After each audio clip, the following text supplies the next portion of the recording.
Oke teman-teman, assalamualaikum warahmatullahi wabarakatuh.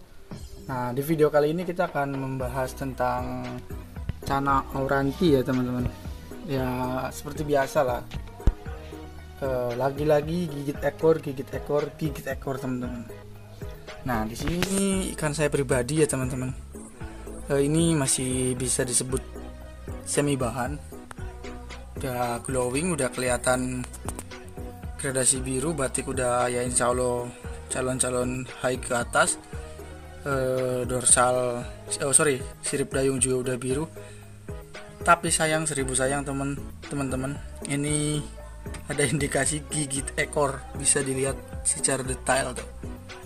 Gigit ekor lah. Gigit ekor itu sebenarnya salah satu penyakit, bukan penyakit sih teman-teman, sebenarnya suatu hal yang lumrah lah di cana, khususnya cana-cana yang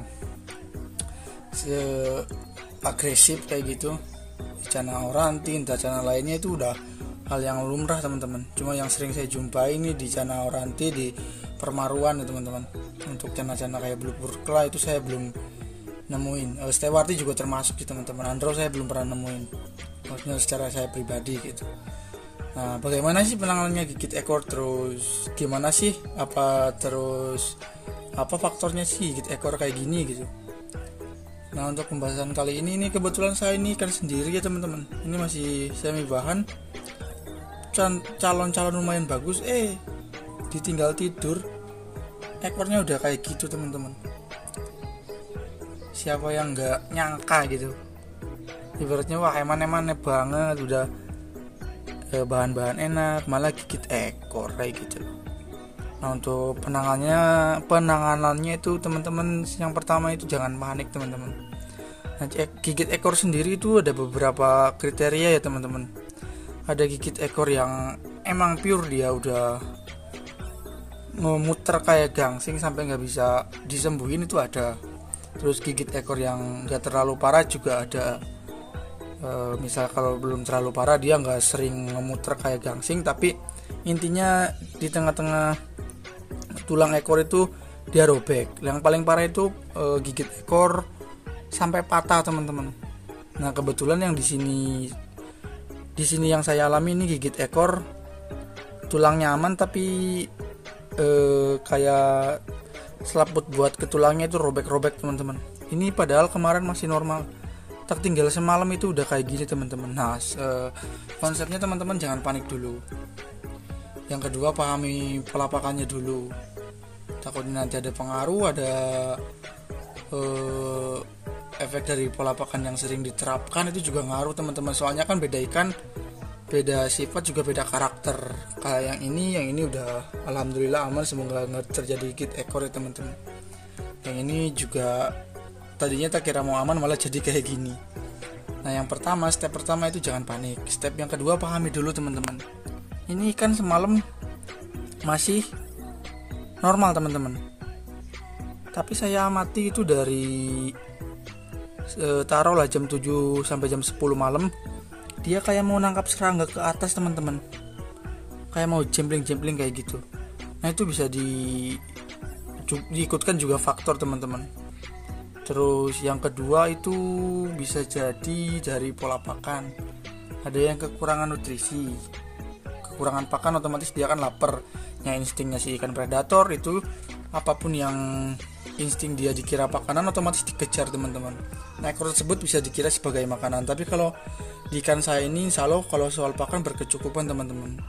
Yang kedua itu juga dari stres, faktor stres. Ikan yang stres pasti gigit ekor. Tapi ada beberapa, ada yang parah, ada yang enggak. Kalau yang parah itu yang tulangnya sampai robek, kayak itu termasuknya parah. Nah, yang ketiga ini kayaknya faktor analisis saya ini dari lampu teman-teman. Biasanya itu kalau malam, kalau mau tidur enggak saya matiin loh.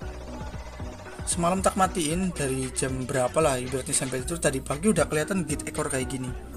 Nah, bisa jadi salah satu faktor ikan saya gigit ekor ini, padahal ini masih calon-calon, bukan udah enak gitu. Bisa jadi dari faktor lampu.